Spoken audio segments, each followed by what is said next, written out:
हिंदी रचनाकार समूह में हमारे दर्शकों का स्वागत है। मैं हूं डॉक्टर संतलाल। आज मेरे साथ हिंदी रचनाकार समूह के स्टूडियो में कथाकार आरती जायसवाल उपस्थित हैं। श्रीमती आरती जायसवाल कहानीकार हैं, उपन्यासकार हैं, लघु कथाकार हैं और कविताएं भी लिखती हैं। आरती जी, हिंदी रचनाकार समूह के स्टूडियो में आपका स्वागत है। नमस्कार सर, धन्यवाद। आरती जायसवाल जी, आपने कब से लिखना शुरू किया और आपको लिखने की प्रेरणा कहाँ से प्राप्त हुई, किससे प्राप्त हुई और आपने किन किन विधाओं में लिखा है? सर, बचपन से ही मुझे लिखने में रुचि रही और लिखने के प्रति मेरी रुचि तब और बढ़ती गई जब पत्र पत्रिकाएं मेरे घर आती थी और उन्हें पढ़ने के लिए गांव के सभी लोग एकत्रित होते थे। तो पढ़ते थे तो मुझे लगता था मैं भी कुछ ऐसा लिखूं जिससे मेरे घर और गांव के लोग पढ़ें। तो इसीलिए मेरी लिखने में रुचि बढ़ी और मैं जैसे जैसे बड़ी होती गई वैसे वैसे मेरा लेखन का क्षेत्र भी बढ़ता गया और मैंने सभी विधाओं में अपनी कलम चलाई है। आपके लेखन की मुख्य विधा कौन सी है? मेरे लेखन की मुख्य विधा कहानियां ही हैं, क्योंकि कविताओं में मैंने देखा कि लोग उससे जब गीत लिखे जाते हैं तो लोग कम पसंद करते हैं। कविता कोई गाने लगता है तो लोग सुनना बंद कर देते हैं। और गद्यात्मक कविताएं मैं लिखती हूँ, मेरी कहानियां भी गद्य ही होती हैं, तो आप गद्य मेरी प्रिय विधा है, ऐसा कह सकते हैं। आपके लेखन में घर परिवार का क्या योगदान है? आप कामकाजी महिला हैं, पारिवारिक महिला हैं, आपके बच्चे हैं, पतिदेव हैं, तो उनका सहयोग आपको किस प्रकार से प्राप्त होता है? उनका सहयोग बस यही है कि मैं कर रही हूँ, यदि मैं लेखन कार्य कर रही हूँ तो उसमें कोई व्यवधान ना डाले वो, और वो नहीं डालते हैं। मुझे पूरी स्वच्छंदता है कि मैं जिस भी विषय पे चाहूँ लिख सकती हूँ। उन्होंने कभी कोई आपत्ति नहीं जताई है और उन्होंने हमेशा मुझे प्रोत्साहित किया, जहाँ भी आवश्यकता हुई मुझे सहयोग किया। यानी आपके लेखन में जो पहले ही आपने बताया कि पत्र पत्रिकाओं का योगदान है, आपके माता पिता ने आपको प्रोत्साहित किया और जब विवाह हो गया आपका तो आपके पतिदेव और बच्चों ने इस जिम्मेदारी उठाई कि आपको प्रोत्साहित करें। प्रोत्साहित करते हैं, लेकिन सभी को यह समझना चाहिए यदि वो नारी है, लिखती भी है, कोई भी कामकाज करती है, जैसे आजकल कामकाजी महिलाएं भी हैं, तो चाहे लेखन का क्षेत्र हो या कोई अन्य हो, उन्हें अपने लिए समय खुद से निकालना होगा। कोई भी उन्हें समय इसलिए नहीं देगा कि वो अपने सपने को पूरा करें या अपने लिए जाके बैठ जाएं, और घर उनकी प्राथमिकता सदैव थी और अभी आगे भी रहेगी हमेशा। आप एक महिला लेखिका हैं, कहानीकार हैं, महिला कहानीकार हैं, और मैं समझता हूँ लेखन के क्षेत्र में पुरुषों का वर्चस्व है। तो आपको कभी ऐसा लगा कि जहाँ पर पुरुषों का वर्चस्व है वहाँ महिलाओं के लिए कोई आपको दिक्कत महसूस हुई? एक महिला लेखक के रूप में आपने कोई दिक्कत महसूस की या कोई चैलेंज आपने महसूस किया, ऐसा कभी आपको लगा? जी नहीं, पुरुषों के लेखक होने से, मेरे महिला लेखक होने से मुझे ऐसी कोई भी समस्या का सामना नहीं करना पड़ा आज तक। कि जितने भी पुरुष, चाहे वो सहयोगी हो या सहपाठी हो या शिक्षक हो या विद्वान हो, जिनके भी संपर्क में मैं आई हूँ, उन्होंने मुझे पूरा सहयोग किया और मुझे सदैव प्रोत्साहित किया, आगे बढ़ाया। मेरी अच्छी रचनाओं को प्रकाशन करने में उन्होंने अपना पूरा योगदान दिया। तो मुझे महिला लेखक होने से पुरुषों द्वारा आज तक कोई समस्या नहीं हुई। आपकी कहानियां किन किन विषयों को लेकर के लिखी गई हैं, समाज की किन किन समस्याओं को लेकर के लिखी गई हैं, और आप इनका कथानक कहाँ से लेती हैं? मेरी कहानियां जन समस्याओं को लेकर ज़्यादा लिखी गई हैं और जो समाज से जो जुड़ी हुई होती हैं और जिनका मैं चाहती हूँ कि ये खत्म हो। हमारे सामाजिक बुराई के रूप में जो अभी भी विद्यमान है हमारे समाज में, उन्हें समाप्त करने की दृष्टि से मैं कहानियों का कथानक लिखती हूँ। किंतु जो विषय होते हैं वो हमारे आसपास से ही उठाए हुए होते हैं, क्योंकि मैंने विभिन्न जगहों पे प्रवास किया, 3 साल 2 साल 4 साल जहाँ भी रहे, तो वहाँ का परिवेश, वहाँ के लोगों की समस्याएं देखी मैंने, तो उन्हें भी मैंने कहानी का विषय बनाया। कहानियां हमारे यहाँ प्राचीन काल से ही लिखी जाती रही। संस्कृत साहित्य में पंचतंत्र है, जातक कथाएं हैं, इसके बाद भी कहानियां लिखी गई, राजा रानी को लेकर के कहानियां लिखी गई। उसके बाद प्रेमचंद का युग आया, प्रेमचंदोत्तर युग आया, इसके बाद तमाम प्रकार के कहानी आंदोलन चले। तो आपकी कहानियां या आप किस आंदोलन से प्रभावित हैं या आपकी विचारधारा इन सब से बिल्कुल अलग है? मैं सभी से थोड़ा थोड़ा प्रभावित हूँ। जिनके भी सकारात्मक पक्ष हैं मैं उन्हें अपने में संग्रहित करती हूँ और अपने कथानक में भी संग्रहित करती हूँ, उनको आगे बढ़ाती हूँ। सकारात्मक पक्ष को, सभी के पक्ष विपक्ष होते हैं, तो जो विपक्ष होता है मैं उसे छोड़ देती हूँ और मेरा अपना एक नया जो स्थापना होती है कि हाँ मैं क्या करना चाहती हूँ, तो मैं उसको प्रतिस्थापित करती हूँ और अपने कथानक को, अपनी रचनाओं को जन के सामने प्रस्तुत करती हूँ। पुरुष कथाकारों में, कहानीकारों में आपके सबसे प्रिय कहानीकार कौन है और क्यों है? सबसे प्रिय कहानीकार तो किसी को नहीं कह सकते, क्योंकि सभी ने मुझे प्रभावित किया और सभी ने कुछ अच्छा लिखा है। तो जिसने जितना भी अच्छा लिखा है, जो हो सकता है उस समय मेरे मनोभावों के अनुकूल रहता हो जब मैं पढ़ती हूँ, तो मुझे वो प्रभावित करते हैं। और मुझे सभी अच्छे विद्वान व लेखक प्रिय हैं, तो किसी एक का नाम मैं नहीं लेना चाहूंगी। अच्छा, मैं ये आपसे पूछूं कि महिला कथाकारों में से किसने आपको प्रभावित किया? क्योंकि आप महिला कथाकार हैं, तो जाहिर सी बात है कि महिला कथाकारों ने आपकी कहानियों को या आपको प्रभावित किया होगा। तो ऐसी कोई महिला कथाकार है जिसकी कहानियों ने, जिसके विचारों ने आपको प्रभावित किया हो और उनके विचारों को आपने अपनी कहानियों में समावेशित करने का प्रयास किया हो? मुझे प्रभावित किया है महिला कहानीकारों ने भी, महिला लेखकों ने भी, और मैं उनके विचारों को अपने जीवन में उतारने का प्रयत्न करती हूँ कि वो मेरे जीवन में भी रहें, मेरे कथानक में भी रहें और वो आगे जाएं। जो उन्होंने आदर्श स्वरूप जो भी उन्होंने लिखा हो या जो समाज को के ग्रहण करने योग्य हो, तो मैं उसे स्वयं भी ग्रहण करती हूँ और पाठकों से भी आशा करती हूँ कि वे उनका लिखा हुआ भी, और जितने भी हमारे साहित्यकार हैं वो महिला हो या पुरुष हो, यदि वो अच्छा लिख रहे हैं और वो आप उसको ग्रहण कर सकते हैं अपने जीवन में आसानी से, तो उसे अवश्य ग्रहण करें। क्योंकि एक लेखक जब लिखता है कोई चीज, तो वो इस आशा से लिखता है कि हम जो चाहते हैं, जैसा परिवर्तन चाहते हैं या जैसा बदलाव चाहते हैं, या जिस चीज को हम सामाजिक बुराई या सामाजिक समाधान के रूप में देख रहे हैं, तो उसको जो पढ़ने वाला हो वो आगे ले जाए। प्रेमचंद की कहानियों के बारे में कहा जाता है कि वो आदर्शोन्मुख यथार्थवादी कहानियां हैं, यानी आदर्श और यथार्थ दोनों मिला हुआ है। क्या आपकी कहानियों में भी ऐसा है?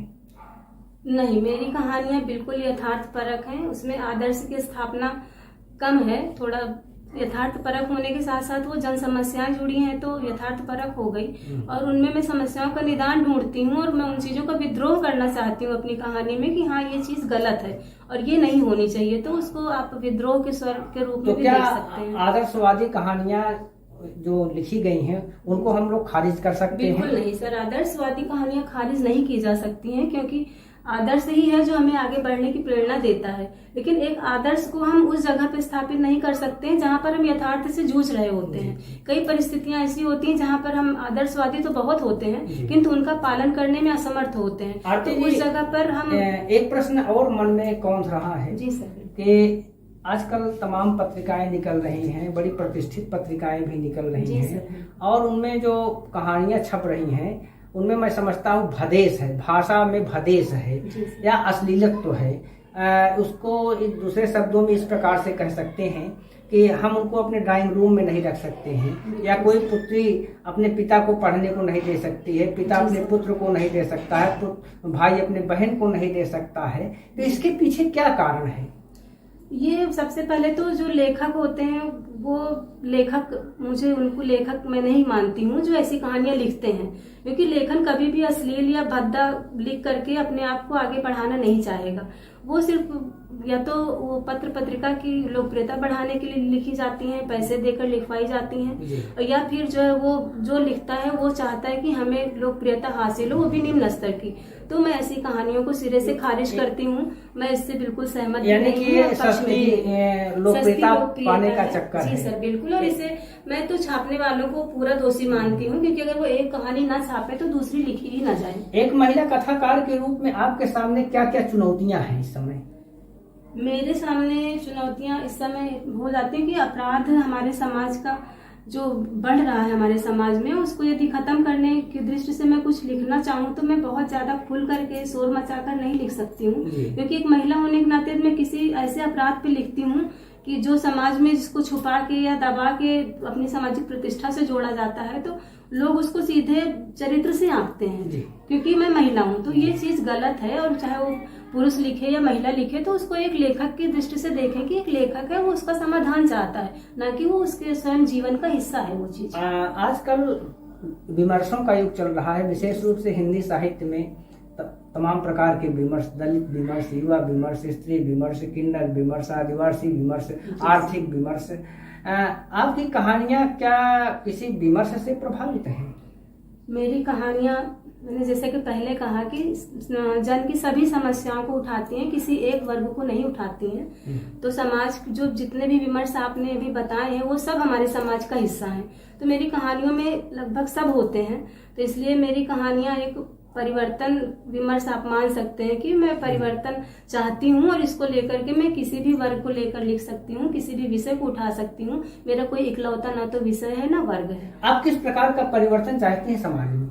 समाज में परिवर्तन ऐसा होना चाहिए, जैसे कुछ तो होती, कुछ परिवर्तन ऐसे तो जो हमारी मानसिकता है ऐसे बदल नहीं रही। हम कितना भी अच्छा देख लेते हैं, कितना भी अच्छा सुन लेते हैं, चाहे वो स्त्रियों के प्रति हो या बच्चों के प्रति हो या बड़ों के प्रति हो, तो वो जो एक बनी बनाई धारणा है उसको मैं तोड़ना चाहती हूँ। जैसे कि हाँ, स्त्रियां हैं तो बस ये है, अभी इतना स्त्रियों ने इतना किया है, अंतरिक्ष से लेके समुद्र तल तक जा चुकी हैं, लेकिन फिर भी उन्हें कदम कदम पे खुद को सिद्ध करना पड़ता है।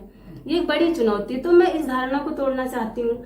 तो जब हम विमर्शों की बात करते हैं तो आजकल कहानी के क्षेत्र में भी कई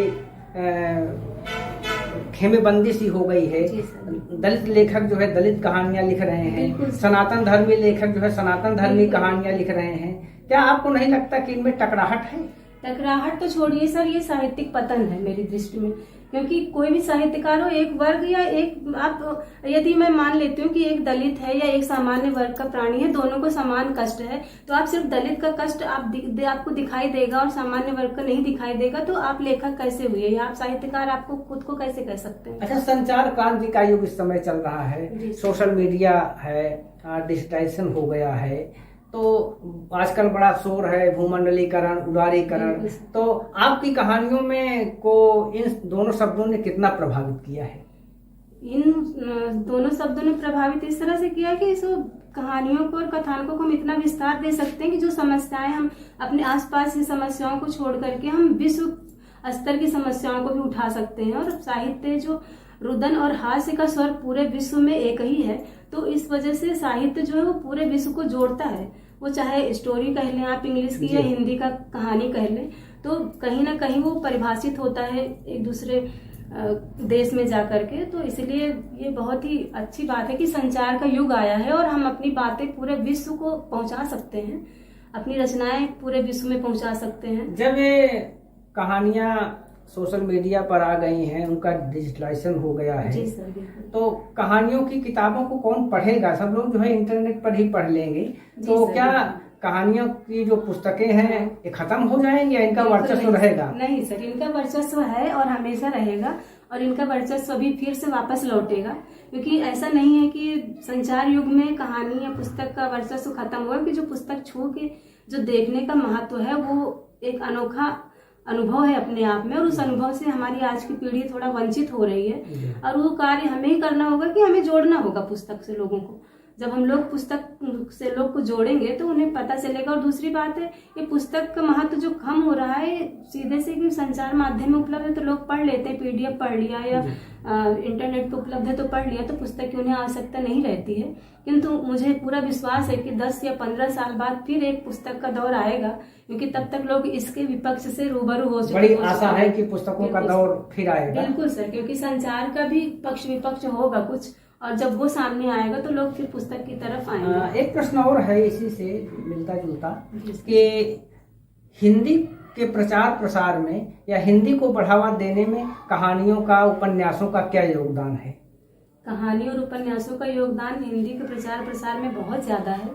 क्योंकि कहानी उपन्यास है वो लोग जब पढ़ते हैं तो उसको खुद के जीवन से रिलेट करते हैं, खुद के जीवन से जोड़ते हैं। उसमें कुछ भाव ऐसे होते हैं, कुछ घटनाएं ऐसी होती हैं कि व्यक्ति उससे जुड़ जाता है। तो हिंदी में जितना शब्द प्रचुर मात्रा में है, हिंदी जितनी विकसित और बृहद है, तो उतनी कोई और भाषा नहीं है। तो इसलिए हिंदी का बहुत ही बड़ा योगदान। मैं समझता हूँ, मुझे याद आ रहा है देवकी नंदन खत्री का चंद्रकांता जी सर, संतति बिल्कुल। उस समय जब लिखा जा रहा था तो लोगों ने चंद्रकांता संतति को पढ़ने के लिए हिंदी सीखी। जी सर, बिल्कुल। तो उपन्यास और कहानियों ने भी हिंदी को बढ़ावा दिया है। बिल्कुल सर। इस समय वर्तमान में ढेर सारी महिला कथाकार हैं जो कहानियां लिख रही जी हैं, सर। उपन्यास लिख रही हैं और उनका सबका अलग अलग दृष्टिकोण है। तो इन सब के बीच में आप अपने को कहाँ पाती हैं? आप मुझे अब जहाँ रखना हो तो विद्वान रखेंगे, पर मैं खुद को जहाँ रख पाती हूँ, मैं अपने आप में जो कर रही हूँ या जो करना चाहती हूँ, मुझे लगता है कि मैं बेहतर कर रही हूँ। मेरी कहानियाँ या मेरी जो रचनाएं होती हैं वो जनप्रिय हों और जन की समस्याओं को सुलझाने में मेरी कलम का कुछ योगदान हो, बस मेरी इतनी ही आशा है। आजकल एक नया फैशन चल पड़ा है कहानियों में कुछ अनकहा छोड़ देने का। जी सर। तो क्या आप इस फैशन से इत्तेफाक रखती हैं, इससे सहमति रखती हैं? बिल्कुल सर। ये एक विचारधारा है लेखकों की कि पाठकों के लिए भी कुछ छोड़ना है, तो वो उसमें अपने हिसाब से अपने अनुकूल कुछ जोड़ घटा लेता है। तो ये एक ऐसी विचारधारा। आपकी कहानियां समाज के लिए क्या संदेश देती हैं? मेरी कहानियां समाज में गलत का प्रतिकार करने का संदेश देती हैं कि आप जहाँ भी हैं, जैसे भी हैं, यदि आपको कुछ समस्याएं दिख रही हैं या कुछ गलत हो रहा है, चाहे वो आपके प्रति हो रहा हो या ना हो रहा हो, तो आप उसका विद्रोह करें, क्योंकि मेरा मानना है कि जब तक हम गलत का विद्रोह नहीं करेंगे सही की स्थापना नहीं कर सकते। आपने बच्चों के लिए भी कहानी लिखा है? जी सर, बिल्कुल। तो बच्चों की कहानियां बड़ों की कहानियों से किस प्रकार भिन्न है? बच्चों की कहानियों में सर भाषा बदल जाती है, पात्र बदल जाते हैं और उन्हें बिल्कुल बच्चों के बीच में आपको बच्चा बनना पड़ता है। बिल्कुल सहज भाषा में उन्हें अच्छी चीज और छोटी छोटी सीख देनी होती है कि जीवन से जुड़ी हुई जिसको वो कर सके। उनके सामने बड़े आदर्श वाक्य नहीं रखे जा सकते हैं, बस उन्हें छोटे ढंग से समझाया जा सकता है, अच्छे ढंग से समझाया। आप अपनी कहानियों में जो पात्रों का चुनाव करती हैं, जी सर, तो उसका क्या आधार है? क्योंकि लेखिका ही या कथाकार ही पात्रों के माध्यम से अपनी बात को कहता है। जी सर। तो आप किस प्रकार के पात्रों को चुनती हैं? मैं सभी को चुन लेती हूँ, कभी कभी पशु पक्षी भी चुन लेती हूँ। जैसे बाल कहानी में पशु पक्षी भी पात्र हो जाते हैं, पौधे भी पात्र हो जाते हैं, और जो बड़ी कहानियां होती हैं बड़ों के लिए, उसमें सभी वर्ग के पात्र हो जाते हैं। कोई निम्न स्तर का होता है, कोई आर्थिक हीन होता है, कोई बहुत बड़ा विद्वान भी हो सकता है। तो उन सब पात्रों में खुद को ढालना और फिर किसी कहानी आगे की क्या योजना है कि क्या आगे लिखना है आपको, कैसे लिखना है? आगे सर अभी तो बहुत सारा कुछ लिखना ही है, जब तक है तब तक तो कलम चलती ही रहेगी। और उपन्यास तो लिखने हैं और अभी कहानियां और भी आनी है। तो अब गद्य पे ही काम हो रहा है। कविताएं तो लगभग हो चुकी हैं, मुझे लगता है। कविताओं में अब बहुत ज्यादा नहीं लिखती हूँ, थोड़ी बहुत लिख देती हूँ कभी। बाकी क्या कविताओं की अपेक्षा कहानियों की संप्रेषणीयता ज्यादा होती है? जी सर, बिल्कुल होती है, क्योंकि कविता एक जो जैसे हम अगर एक कवि है दूसरे कवि को पढ़ेगा, सुनेगा भी। आप विद्वान हैं, आप पढ़ेंगे भी, आप सुनेंगे भी। लेकिन जो एक सामान्य वर्ग है हमारे बीच में, बहुत बड़ा पाठक वर्ग है, वो कहानी से स्वयं को जोड़ता है, लेकिन कविता से स्वयं को जोड़ नहीं पाता जल्दी से। तो इसलिए कहानी का संप्रेषण थोड़ा ज्यादा तीव्र है। हिंदी रचनाकार समूह के जो दर्शक हैं या आपके जो पाठक हैं, जी सर, आज आप उनको किस प्रकार का संदेश, कैसा संदेश देना चाहती हैं आप? अपने पाठकों को और हिंदी रचनाकार समूह के दर्शकों को मैं बस एक ही संदेश देना चाहती हूँ कि जीवन से भरे रहें जिजीविषा से, और हमेशा अपने को सम्मान की दृष्टि से देखें, अपने राष्ट्र को सम्मान की दृष्टि से देखें, अपनी भाषा को सम्मान की दृष्टि से देखें और आगे बढ़ें। पुस्तकों से जुड़े रहें, क्योंकि पुस्तकें ही हैं जो हमें आगे बढ़ाती हैं, और पुस्तकों से जुड़े रहकर हम जीवन में बहुत सारी ऊर्जा और आदर्श प्राप्त कर सकते हैं। लघु कथा और कहानी आजकल दोनों चल रही है, यहाँ तक कि सूक्ष्म कथाएं भी आ गई हैं एक आंदोलन के रूप में। इन सब में कैसे अंतर करती हैं आप? लघु कथा में अंतर क्या करना है, लघु कथा थोड़ा जैसे लगता है कि हाँ इसको छोटे में हमें थोड़े शब्दों में बहुत बड़ी बात कहनी है, और सूक्ष्म कथा वो बिल्कुल एकदम ही तीव्रतम प्रहार उसको कह सकते हैं कि बिल्कुल थोड़े ही शब्दों में हमें बहुत ही बड़ी बात कहनी है। तो वो सीख देने के लिए या अपनी बात रखने के लिए कम समय में उसका उपयोग किया जा रहा है। क्योंकि लोगों के पास समय का अभाव है, तो लोग बहुत जल्दी ही बस 1-2 मिनट सुना नहीं, बस अब हो गया बंद करो, या अब तो रख दिया, नहीं आगे पढ़ेंगे या कल पढ़ेंगे। तो इससे बचने के लिए लघु कथा, सूक्ष्म कथा, ये सब आ रही इनका है। सबका विस्तार हो रहा है। आज आप हिंदी रचनाकार समूह के स्टूडियो में आई हैं, आपको कैसा लग रहा है? बहुत ही अच्छा लग रहा है और गर्व का अनुभव हो रहा है कि आज हिंदी रचनाकार समूह के स्टूडियो का मैं भी हिस्सा हूँ, और बहुत सारी ऐसी बातें और विचार मैं आप सबके समक्ष प्रकट कर पा रही हूँ जो मेरे हृदय में थी। चलते चलते एक प्रश्न और, ये हिंदी कहानियाँ आप लिखती हैं, हिंदी के प्रचार प्रसार में हम सब लोग अपना योगदान किस प्रकार से दे सकते हैं? हिंदी के प्रचार प्रसार में हम योगदान दे ही रहे हैं, क्योंकि हम तो हिंदी लिखते ही हैं। तो इससे हम और लोगों को प्रेरित कैसे करें और लोगों को जोड़े कैसे, ये हमारे सामने बहुत बड़ी चुनौती है। क्योंकि अंग्रेजी का जो वर्चस्व बढ़ रहा है वो सामाजिक प्रतिष्ठा का विषय बन जाता है, कभी अपने को रोजगार हासिल करने का वो हो जाता है कि माध्यम है अंग्रेजी, तो हम अंग्रेजी को ज्यादा महत्व देने लगा है हमारा समाज। किंतु हिंदी को हम ऐसा नहीं मान सकते हैं कि ये पिछड़े, कि अब अगर मोबाइल पे देखते हैं या इंटरनेट पे देखते हैं तो हिंदी एक वैश्विक भाषा का रूप ले चुकी है। मॉरिशस हो, सूरीनाम हो, अमेरिका हो, सब जगह हिंदी का वर्चस्व है। तो जो भी लोग हैं वो हिंदी को बढ़ा रहे, और अपने बच्चे को भी हम ये सिखाएं कि अंग्रेजी के साथ साथ हिंदी को भी एक भाषा के रूप में नहीं, मातृभाषा के रूप में देखें। ये थी कथाकार आरती जायसवाल जी, जिनसे मैं बातचीत कर रहा था। श्रीमती आरती जायसवाल जी, आप हिंदी रचनाकार समूह के स्टूडियो में आई, आपके प्रति हम आभार व्यक्त करते हैं। नमस्कार।